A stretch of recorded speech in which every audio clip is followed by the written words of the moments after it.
Vocative কমা প্রতিদিনের কথায় লেখা, ইনফ্যাক্ট ইনবক্সে, টেক্সটিংয়ে, মেসেজিংয়ে খুবই ইম্পর্ট্যান্ট, এত ইম্পর্ট্যান্ট, এবং এটার ব্যবহার ভুল হলে, এটা মিস করলে কি হতে পারে সেটা আমরা জানবো। তার আগে কিছু উদাহরণ দেখি।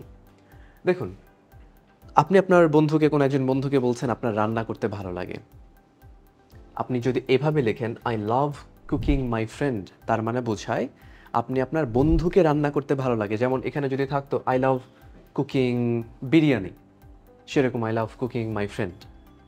কিন্তু এই মাই ফ্রেন্ড আপনি তাকে সম্বোধন করে বলছেন, সম্বোধন পদ, তার আগে কমা দেওয়া অত্যাবশ্যকীয়।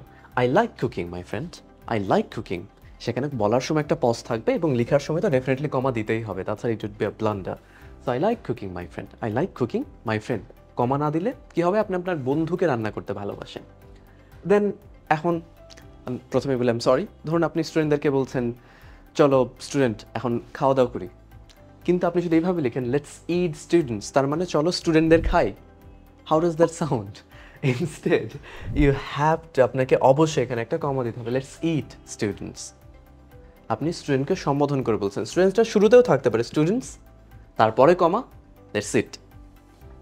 অথবা ধরুন রুমে হঠাৎ একটি গরু ঢুকেছে, দেখে আপনি বা কোথাও একটি গরু ঢুকেছে, গরু দেখছেন, হঠাৎ আপনি আশ্চর্য হয়ে গেছেন, বিস্মিত হয়ে গেছেন, বলছেন আপনি বোঝাতে চাচ্ছেন কারিশমাকে যে কারিশমা রুমে একটা গরু ঢুকেছে, কিন্তু আপনি সেটা লিখছেন কারিশমা একটা গরু। বলার সময় হয়তো বোঝানো যাবে, লিখছেন কারিশমা একটা গরু, তার মানে কি বোঝাচ্ছে? কারিশমাই গরু। বাট আপনাকে কমা দিতে হবে, কারিশমা একটা গরু, কারিশমা একটা গরু। সো আপনি যদি কমা না দেন আর পজ না নেন, তাহলে বুঝতেই পারছেন কি ঝামেলা হবে। সো এই যে এই কমা, আমি এখানে কারিশমাকে উদ্দেশ্য করে বলছি, কারিশমা একটা ভোকেটিভ কেস, সম্বোধন পদ, তারপরে কমা দিতে হবে। এখন এই সম্বোধন পদ যদি শেষে বসে তার আগে কমা বসবে, বাক্যের মাঝে বসলে তার আগে পরে কমা বসবে, তাছাড়া it would be a blunder. Similarly আমি যখন ইনবক্সে প্রচুর পাই কেমন আছেন ভাইয়া আর হ্যাপি বার্থডে ভাইয়া টাইপের, এই যে হ্যাপি বার্থডে ভাইয়া, তার মানে বোঝাচ্ছে ভাইয়ার ডিফারেন্ট ভার্জন আছে, আমি হচ্ছে বার্থডের একটা ভার্জন, বার্থডে ভাইয়া, লাইক বার্থডে বয় সেরকম। বাট তার আগে অবশ্যই কমা দিতে হবে, ভাইয়া আগে বসতে পারে, পরে বসতে পারে, স্যার, ভাইয়া কারোর নাম যাকে সম্বোধন করে বলছেন। সো হ্যাপি বার্থডে, কমা, বলার সময় তো কমা বলবেন না, but you will take that pause, happy birthday.